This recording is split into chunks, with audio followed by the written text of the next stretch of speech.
Welcome to My NB Podcast, your own personal podcast. Today, we're diving into the fascinating world of AI, discussing how to create your own AI-powered web chat using Chatfinity.info. Absolutely. And guess what? You don't need any coding skills. How exciting is that?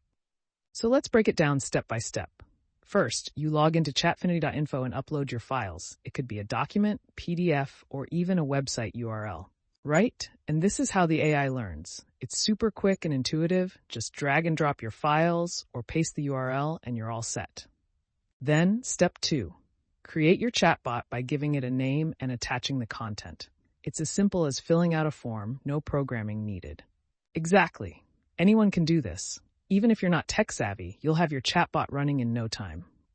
Once your chatbot is ready, you can share it by copying the HTML or JavaScript code into your website or simply sharing the link if you don't have a site.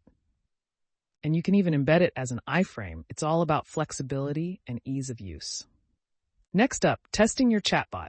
It starts answering questions based on the uploaded content. Perfect for FAQs, customer service, or interactive learning. The best part?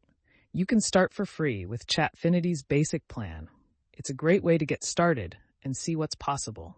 So there you have it. Head over to Chatfinity.info, sign up, and start building your first chatbot for free today. Thanks for tuning in to my NB podcast. Bye, everyone, and happy chatbot building.